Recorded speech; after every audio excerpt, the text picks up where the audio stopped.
जी, अस्सलाम वालेकुम। मेरा नाम अली जाफ़र है और आज हमारे साथ एहसान की वालिदा। एहसान वो लड़का जिसको बहुत बेदर्दी से कत्ल किया गया। आइए इनसे पूछते हैं कि ये क्या मामला था और इस वक़्त मौजूदा इस केस की क्या सिचुएशन है? अस्सलाम वालेकुम, बहुत शुक्रिया आपका वक़्त देने का। वालेकुम सलाम जी। बहुत सबसे पहले मैं शुक्रिया आपसे कि पूछना चाहूँगा। जी, आपको मेरी आवाज़ आ रही है? जी आ रही है आवाज़। जी, शाहीना साहबा, सबसे पहले तो मैं आपको ये कहना चाहूँगा, जिस दर्द से, जिस कर्ब से आप गुज़र रही हैं, उसका कोई भी जो एक आम आदमी है, वो इसका अंदाज़ा भी नहीं लगा सकता। और मैं शुरू से आपसे ही पूछना चाहूँगा कि आखिर एहसान को किसने कत्ल किया और इस कत्ल की वजह क्या थी? एहसान बेसिकली रह तो मेरे साथ रहा था लाहौर में, क्योंकि उसके वालिदैन की डेथ हो चुकी थी। बचपन में ही 4 साल का था तो यतीम हो चुका था। तो यहाँ पे पढ़ता था, बीकॉम सेकंड ईयर का तालिब इल्म था पंजाब यूनिवर्सिटी से। 5 जून की 4 और 5 जून की दरमियानी शब 2021 को वडेरों ने उठाया। जिस तरह से रहीम मियां खान के हालात हैं, वहाँ पे वडेरा सिस्टम है, सरदारी निज़ाम जिसको कहते हैं, जैसे सिंध में चलता है वैसे ही रहीम मियां खान में है। तो इन लोगों ने बच्चे को उठाया है, सबके सामने उठा के उसका मर्डर किया है और मर्डर करने के बाद उसको बांध के उसकी लाश पानी में फेंक दी है और पानी में नहर में फेंकी है। नहर में फेंकने के बाद इन लोगों ने अनाउंस भी किया है सबके सामने, अपना जो उनका पेट्रोल पंप है वहां पे, कि भी हमने दोनों बच्चों को जो है ना वो मर्डर करके लड़की को भी और लड़के को भी नहर में फेंक दिया है। मामला इन्होंने लड़की का बताया कि जी वो लड़की जो है ना और वो लड़का वो जा रहे थे निकल के ना, लेकिन जो शवाहिद मिले हैं, गवाहान की मौजूदगी जो बता रही है वो ये है कि मेरे बेटे के साथ वो लड़की नहीं थी। बाद में उन्होंने लड़की को उठाया, उसको मारा है और फिर उसके बाद पुलिस ने अपनी मुद्दत में इसको फाइल की है, एफआईआर फाइल की है इन लोगों को। फिर उसके बाद डीपीओ साहब, असद सरफराज साहब थे तब, उन्होंने अल्लाह यार और एजाज, दो जो मुल्जमान थे, उनको अरेस्ट किया है। बाकी बेल पे बाहर रहे। फिर उसके बाद इन्वेस्टिगेशन चली।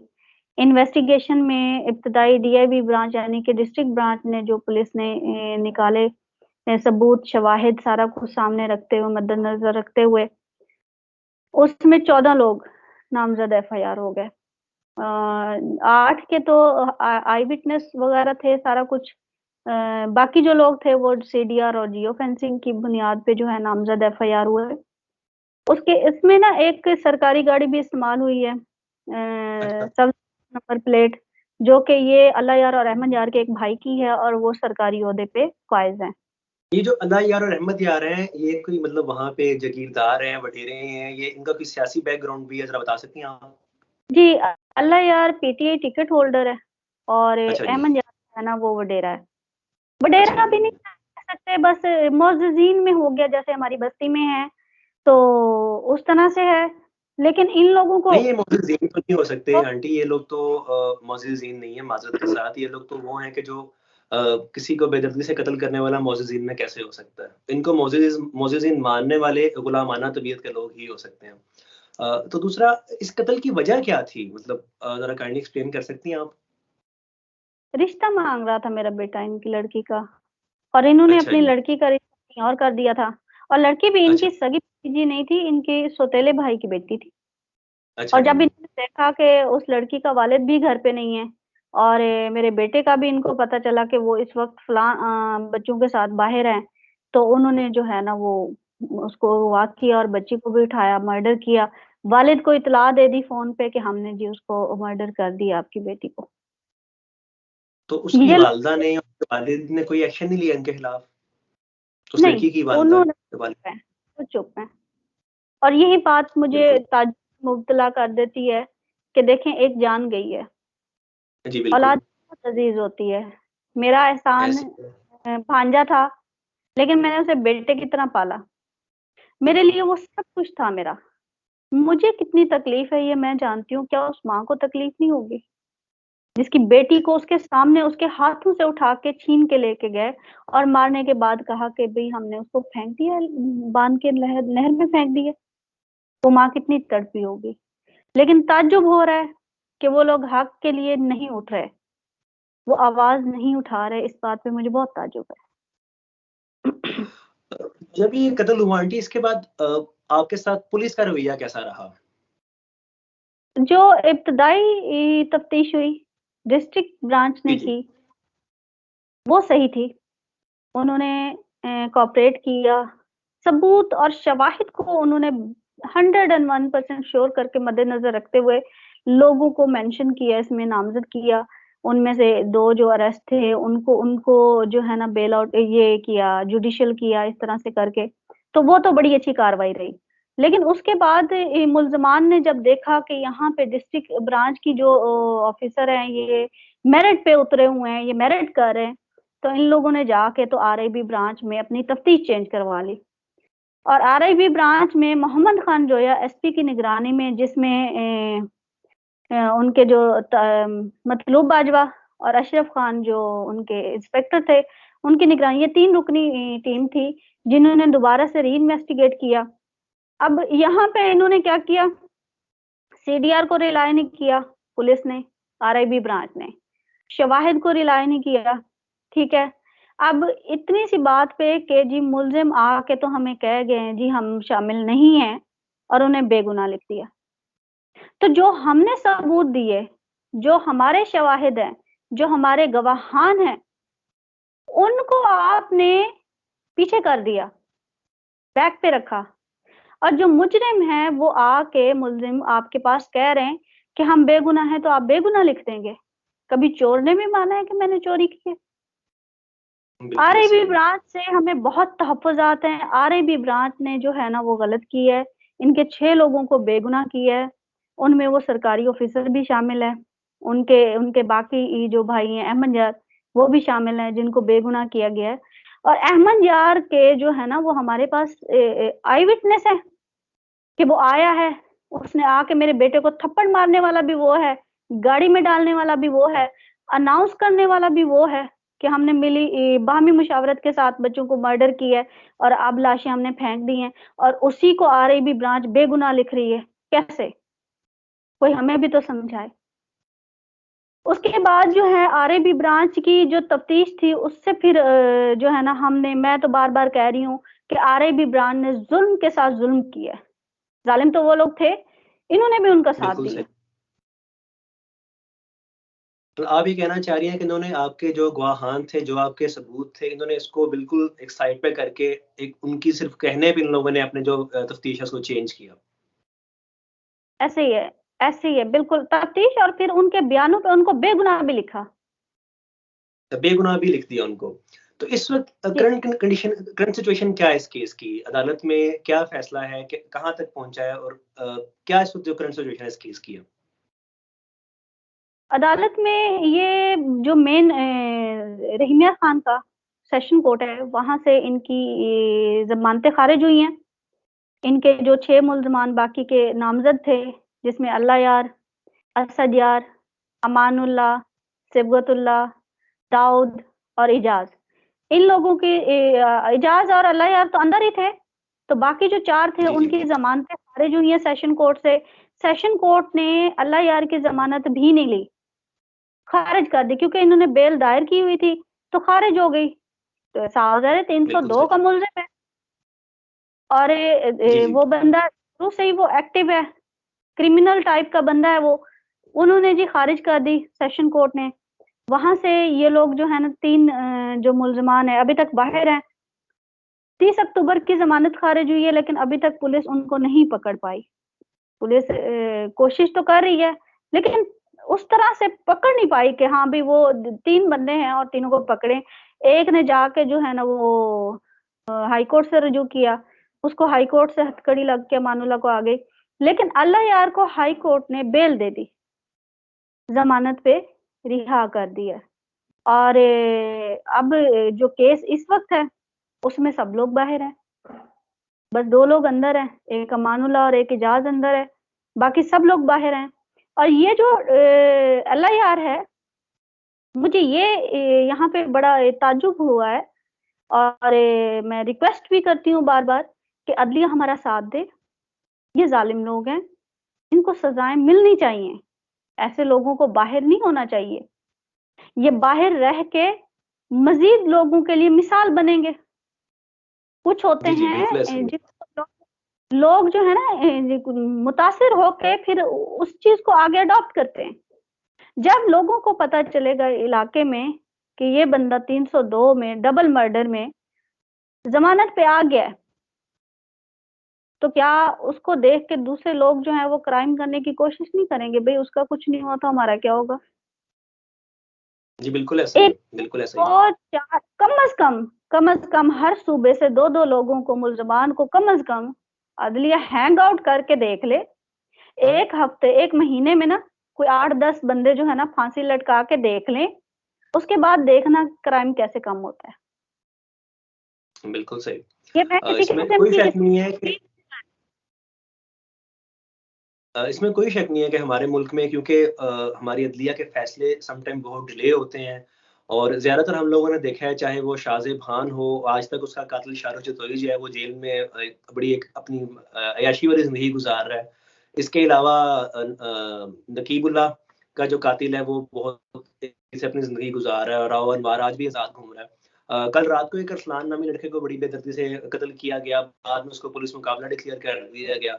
और यकीनन इसमें भी ये सच कोई इतना ख़ास नहीं निकल पाएगा। आपने ये सब कुछ खुद फ़ेस किया, कोर्ट्स खुद फ़ेस किए, हर चीज़ देखी। आपने अदलिया को कैसा महसूस पाया? एक आम इंसान के लिए क्या हमारी अदालतों में इंसाफ़ है? आम इंसान के लिए कुछ भी नहीं है। आम ये जो एक हमारे पाकिस्तान में है ना मशहूर कहावत कि जी, जी। इंसाफ जो है ना ताकतवर के घर की लौंडी है।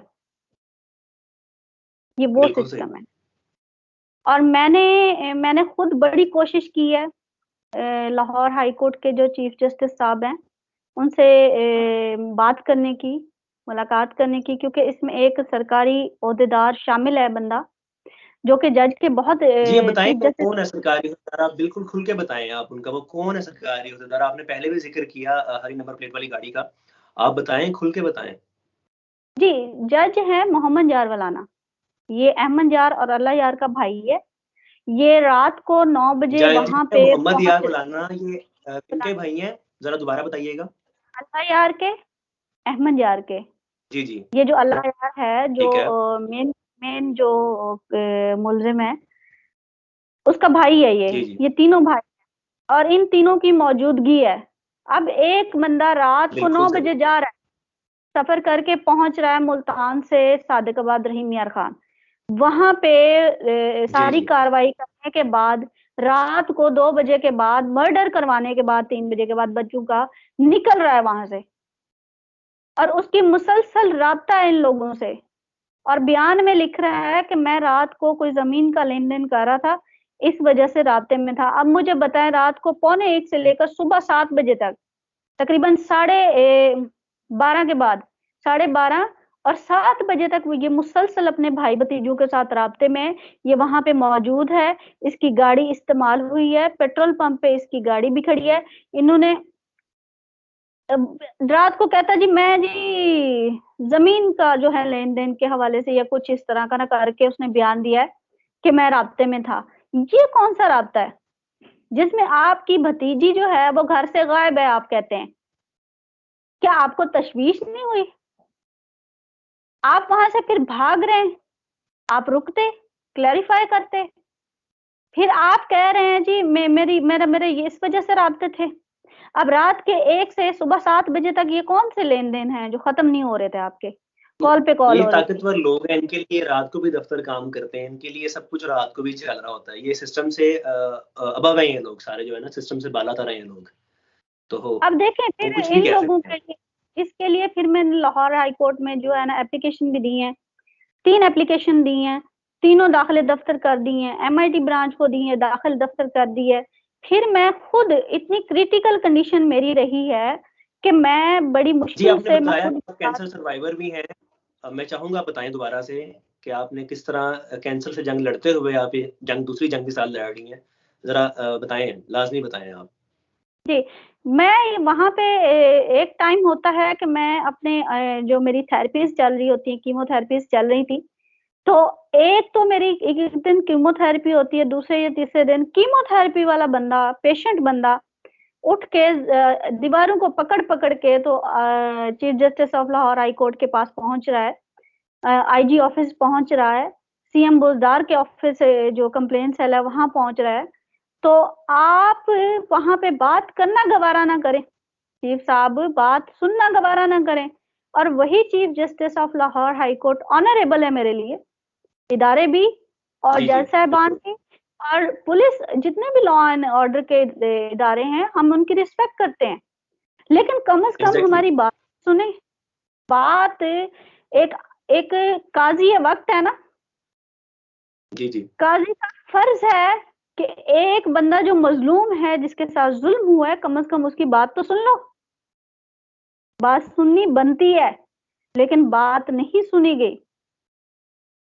और उसी शख्स जो कि मेरे बच्चे का मर्डर है, उसी के बेटी की शादी में आप खड़े होके फ़ोटो सेशन करवा रहे हैं, तो हमें क्या मैसेज दे रहे हैं? कि हम इनके साथ खड़े हैं। आप हमारे ऑफ़िस में 10-15 दफ़ा आई हैं, गिरते-पड़ते आई हैं, पता नहीं किन-किन हालात से गुज़रते आई हैं और हमने आपकी बात नहीं सुनी। और हम यहाँ पे इनकी शादी में शरीक होके हम आपको मैसेज दे रहे हैं कि हम इसके साथ हैं, आप कुछ नहीं कर सकती। और ये जो कुछ नहीं कर सकती वाला लफ्ज़ है, ये मैंने अपनी ज़िंदगी से निकाल दी। अब मैं अकेली नहीं हूँ, बिल्कुल अब ऐसे ही है, मेरे हम सब आपके साथ हैं। हज़ारों लोग हैं और ये साबित कर ऐसे ही। दिया है, कल जो ट्रेंड हुआ है एहसान को इंसाफ दो ट्विटर पे, ये जी, जी। लोगों ने साबित किया है कि वो मेरे साथ हैं। मैं बिल्कुल भी अकेली नहीं हूँ। इंशाल्लाह, अगर मुझे कुछ इंशाल्लाह। होता है, मुझे अब वो बंदा बाहर आ गया ना, अब धमकियाँ हमें मिल रही हैं। अल्लाह यार वलाना और उसके साथियों की तरफ से धमकियाँ हमें मिल रही हैं। अगर मुझे कुछ होता है या हमारे घर वालों में से किसी को कुछ होता है, तो इसकी ज़िम्मेदार कौन होगा? बिल्कुल, वो अल्लाह यार स्टेट रुलाना और उसकी स्टेट हमारी बात सुने। स्टेट क्यों नहीं बात सुनती? बिल्कुल सही। स्टेट का तो जब आप गए हक हैं है। आईजी पंजाब के पास या जब गए हैं सीएम कंप्लेंट सेल यहाँ पे वज़ीर ऑफिस में, इन लोगों ने भी आपकी बात नहीं सुनी? नहीं, आईटी पंजाब के ऑफिस जब मैं गई हूँ, तो उन्होंने एप्लीकेशन ली है, एप्लीकेशन को मूव भी किया है, कॉल भी की है। मैंने एक चीज़ आपको बताई कि ये बंदा हाई कोर्ट से बरी हुआ है, ज़मानत हुआ है। ये पुलिस की अच्छा जी। तरफ से नहीं हुआ। अब पुलिस जो नहीं, है ना बरी बाकी हुआ है या उसकी ज़मानत हुई है? 2 मुख्तलिफ चीज़ें हैं ना, एक होता है सॉरी कि बिल्कुल ही इसे ज बरी कर दिया। ज़मानत हुई है। अभी इस पे ऑफेंस अच्छा जी। बाकी हैं। 302 की जो एलिगेशंस जो इसके ऊपर दफ़ात लगी हैं और 148 149 दहशतगर्दी की दफ़ात लगी हैं। 311 ऑनर किलिंग की दफ़ात लगी है, ये इस पे कायम है। ये सिर्फ़ ज़मानत पे बिल्कुल सही। आया है और 90 डेज़ का आई थिंक कि कोई शेड्यूल है, उसके हिसाब से ये बाहर आया। और इसने अगर बाहर आके किसी किस्म की कोई भी हड़बड़ी मचाई, तो उसकी ज़िम्मेदार फिर जी, कौन जी। होगा, ये मुझे इस चीज़ का फिर जवाब चाहिए होगा। इसके लिए मैं फिर बिल्कुल सही। एक चीज़ मैं और भी करना चाह रही हूँ कि इन लोगों को जो पुलिस थोड़ी और स्ट्रिक्ट हो जाए। कर रही है पुलिस वर्क, बिल्कुल सही। लेकिन और स्ट्रिक्ट हो और इक़दामात करे। जो लोग बाहर हैं, जिनकी ज़मानतें ख़ारिज हैं, अभी तक उनको पुलिस जी, नहीं जी। पकड़ पाई, तो पकड़े, उनको अंदर करे। अगर वो नहीं पकड़े जाते, तो उनके घर वालों पे दबाव करें। बंदे जो है ना, बिल्कुल ऐसे ही है। है ना, उनको पकड़ें, उनको अंदर करें, ताकि मज़ीद जो नुकसान वो कहते हैं ना कि हमने जी अगर जेल तो हमने जाने जाना है, हम फिर आप लोगों को देख के जाएँगे। मतलब इसका क्या है? मतलब वो आपको नुकसान इन पहुँचाएँगे। लोगों ने कोई बराह रास्त धमकियाँ दी हैं? अल्लाह यार वलाना ने या इनसे किसी भी आदमी ने आपको कोई धमकियाँ दी हैं? आपको किसी किस्म का प्रेशराइज़ करने की कोशिश की है? जी, अहमद यार ने दी है। अहमद यार ने किसी से जाके हमारे जानने वाले हैं, उनसे जाके कहा है कि जी मेरा भाई बाहर आ रहा है। अब हर कोई अपने-अपने बच्चे अच्छा, जो है ना, उनका तहफ़्फ़ुज़ खुद ही करे। इसका मतलब है कि वो और भी कुछ कर सकते हैं। बिल्कुल सही। तो जब ये पहली दफ़ा ज़मानत पे बाहर आया है और लोगों ने बड़ा कुछ इसके जो भी ज़ाहिर बात है इसके कोई होंगे गुलाम, इस तरह के ही गुलामाना सोच के लोग होंगे। वो बड़ा इसका इस्तकबाल कर रहे थे, बड़े आपने कुछ बताया कुछ सहाफ़ी भी थे जो बड़ा इनको जा-जा के मिठाइयाँ खिला रहे थे। इन लोगों के बारे में क्या कहना चाहेंगी आप? जी, मैं जब से ये केस स्टार्ट हुआ है, मेरे बच्चे का मर्डर हुआ है ना, मैंने जी, बार-बार जी। जो है ना रिक्वेस्ट की है, अपने वसेब के इलाकों से, साउथ पंजाब के लोगों से, सादिकाबाद रहीम मियां खान के लोगों से और वहाँ के जो सहाफ़ी बिरादरान हैं, उनसे मैंने रिक्वेस्ट की है कि खुदारा मेरी आवाज़ बने। फिर इन लोगों ने आज तक एहसान के हवाले से कोई पोस्ट नहीं लगाई, कुछ नहीं बोला। मैं चुप रही। मैंने कहा शायद ये हो सकता है कि ना वो उनका साथ देना चाहते हैं, ना हमारा। क्योंकि बिल्कुल मकामी सही। लोग हैं और मकामी लोग लिहाज़ करते हैं। लेकिन अब जब मैंने देखा कि वो बाहर आया है और वही सहाफ़ी बिरादरान जाके उनके गले में हार पहना रहे हैं और मिठाइयाँ खा रहे हैं और सेल्फी बना के आप लोग फ़ेसबुक पे अपलोड कर रहे हैं और आप हमें टैग कर रहे हैं, तो इसका क्या मतलब मैं समझूँ? मतलब आप ज़ालिम के साथ खड़े हैं। मतलब आप सबको ये पैगाम देना चाहते हैं कि आप लोगों ने सहाफ़त ही इसीलिए शुरू की कि आप लोग जा-जा के मिठाइयाँ खाएँ, आप मज़लूम को दिखाएँ। माशरे कब चेंज होंगे? जब लिखने वाले अपने कलम से हक लिखेंगे। लोगों को इंसाफ कब मिलेगा? जब हम अपने लिए खुद नहीं खड़े होंगे ना, तो हमारे लिए कोई दूसरा नहीं खड़ा होगा। आज इन लोगों ने बिल्कुल ऐसे एहसान ही। का मर्डर किया है, आज इन लोगों ने तहरा का मर्डर किया है। इनकी हौसला अफ़ज़ाई हो रही है। कल को ये लोग या इन्हीं की तरह के चेहरे कुछ और उठ के, तो दूसरों को जो है ना वो तकलीफ पहुँचाएँगे, तो फिर कौन ज़िम्मेदार होगा? ये सहाफ़ी बिरादरान से मैं बार-बार रिक्वेस्ट करती हूँ, रहीमिया खान सादिकाबाद के, कि अगर आप ज़ालिम के लिए लिख सकते हो ना, तो मेरे ख़्याल में मज़लूम के लिए लिखने के लिए आपको कोई नहीं रोक सकता। अगर आपके अंदर थोड़ी-सी ये जो है ना वो आपका ज़मीर आपको इजाज़त देता है, तो मैं रिक्वेस्ट कर इंसानियत रही हूँ, बाकी रह गई है तो। इंसानियत बाकी है, आपका ज़मीर थोड़ा ज़िंदा है। आप देखें, यज़ीद को पता था कि हुसैन हक़ पे है, लेकिन वो तना रहा। उसने कहा शायद मेरी ताकत जीत जाएगी, लेकिन वो वक़्ती तौर पे तो जीता, लेकिन नाम हुसैन का रहा था और है। बेशक, इनको भी बिल्कुल पता है, बेशक और रहेगा। इनको भी पता है कि अल्लाह यार और उसके घर वाले ये सारे जो हैं ये मर्डर हैं, इन्होंने मर्डर किए हैं 2 बच्चों के, इन्होंने अनाउंस किया है, ये लोग इसमें शामिल हैं, डायरेक्टली शामिल हैं, खुद इन्होंने मारा अपने हाथों से बच्चों को और फिर हम इनके साथ खड़े, इन्हें पता है सब कुछ। हक इनको भी पता है, सच इनको भी पता ये है, सहाफ़ी लेकिन नहीं ये है, ना मैं आपको बता थोड़ा-सा यहाँ करेक्ट कर दूँ, ये सहाफ़ी नहीं है, ये सहाफ़ियों के भेष में वो लोग हैं, इनकी ज़िंदगी चल ही इसी पे रही है, कि इन जैसे ज़ालिमों को मतलब सपोर्ट करके, इन जैसे ज़ालिमों के साथ खड़े होके और अपनी ज़िंदगी चला ही इसी पे रहे हैं, ये इनका सोर्स ऑफ इनकम है। जी। ऐसे ही है, बिल्कुल ऐसे ही है। बहरहाल, मैं फिर भी एक चीज़ इस वक़्त कहूँगी कि मेरे साथ मेरे इलाके के लोगों ने नहीं साथ दिया, भले ना दें। मैं ये जंग अपने लिए नहीं लड़ रही, मेरा बेटा चला गया। ये बात लिख लें मेरा बेटा चला गया, ये 8 के 8 भी फांसी चढ़ जाएँ तो एहसान वापस नहीं आ सकता। बिल्कुल। मेरे अंदर की तकलीफ कम नहीं हो सकती, लेकिन मैं लड़ सिर्फ़ इन्हीं लोगों की वज़ह से रही हूँ कि कल को किसी और का एहसान किसी और की तहरा ना मार दी जाए। मैं इनको आपसे शऊर आखिरी देने सवाल के है, लिए लड़ रही आपको इस निज़ाम में इंसाफ़ की उम्मीद है? हूँ। बिल्कुल है और इंशाल्लाह इंसाफ़ होगा। अदालतें हमें इंशाअल्लाह, इंसाफ़ देगी, पुलिस हमारी सुनेगी, पुलिस हमारा साथ इंशाअल्लाह। देगी और बाकी मुझे गिला है इमरान खान साहब से कि इमरान जी, खान साहब को इतनी दफ़ा टैग किया गया, इमरान खान साहब की तरफ मैंने काफ़ी सारे लोगों से भी कॉन्टैक्ट किया कि किसी तरीके से बात हो या कुछ। इमरान खान साहब को इस तरह के वाक़यात पे नोटिस लेना चाहिए और खुद उसकी सरबराही जो है ना करनी चाहिए, देखना चाहिए कि मामला पहुँचा कहाँ तक है या फिर टीमें तश्कील दी जाएँ ताकि जो हक इंसाफ़ है, इंसाफ़ पे मबनी फ़ैसले हों। उस्मान बुज़दार साहब से भी मैं कहूँगी कि उस्मान बुज़दार साहब डेरा गाज़ी खान से हैं आप, उधर के ही हैं आप, हमारे इलाकों के हैं, हम ही में से हैं। तो आप खुदारा इस पे आप भी नोटिस लें, इमरान खान साहब भी नोटिस लें और सुप्रीम कोर्ट के चीफ जस्टिस साहब मैं आपसे रिक्वेस्ट करती हूँ कि अगर आप तक मेरी आवाज़ पहुँचती है, तो आप chief justice of Lahore high court से सवाल जरूर कीजिएगा कि वो खातून जो 15 दफा रेंगते पड़ते दीवारों को पकड़ते आपके पास पहुंची, आपने उसकी बात क्यों नहीं सुनी? आपने उसके सवाल का जवाब क्यों नहीं दिया? आपने क्यों उस मुलजिम को बचाया? मैं आपको यकीन दिलाता हूँ इंशाल्लाह इमरान खान साहब, उस्मान बुज़दार साहब और चीफ जस्टिस ऑफ पाकिस्तान जो है आपकी नोटिस ज़रूर लेंगे इंशाल्लाह। और हम जितने भी सोशल मीडिया एक्टिविस्ट हैं ट्विटर पे, जहाँ भी, हम हर तरह से आपके साथ और आपकी आवाज़ को उन तक ज़रूर पहुँचाएँगे इंशाल्लाह। और साथ ही साथ मैं इस सिस्टम से भी सवाल करना चाहूँगा कि नकीबुल्लाह के वालिद उसके लिए इंसाफ तलाश करते इस दुनिया से चले गए। मिशाल खान के वालिद इस दुनिया से चले गए। शाहज़ेब खान के वालिद इस दुनिया से चले गए, लेकिन इनमें से किसी को इंसाफ नहीं मिल सका। तो अब हमें एहसान की तरफ आना पड़ेगा कि शहीना कौसर साहबा उसके लिए कैंसर की मरीज़ा होते हुए लड़ रही हैं इंसाफ हासिल करने के लिए। क्या इनको इंसाफ मिलेगा या नहीं मिलेगा?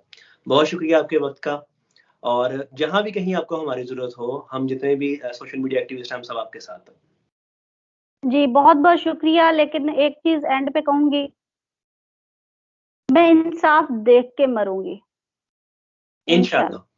अल्लाह आपको ज़िंदगी मेरे तंदुरुस्ती बेटे सेहत को दे। इंसाफ इंशाअल्लाह, मिलेगा और मैं इंशाअल्लाह। इंसाफ का बोलबाला होते हुए देख के जाऊँगी, इंशाल्लाह, इंशाल्लाह एंड इंशाल्लाह। अल्लाह पाक आपको ज़िंदगी तंदुरुस्ती सेहत दे। इंशाअल्लाह आप भी और हम सब भी एहसान को और इस जैसे जितने भी मासूमों को इस बेदर्दी से कत्ल किया जा रहा है, इन सबको इंसाफ होते हुए ज़रूर देखेंगे इंशाअल्लाह। जी, बहुत-बहुत शुक्रिया, बहुत-बहुत शुक्रिया। बहुत शुक्रिया। अल्लाह हाफ़िज़। अल्लाह हाफ़िज़।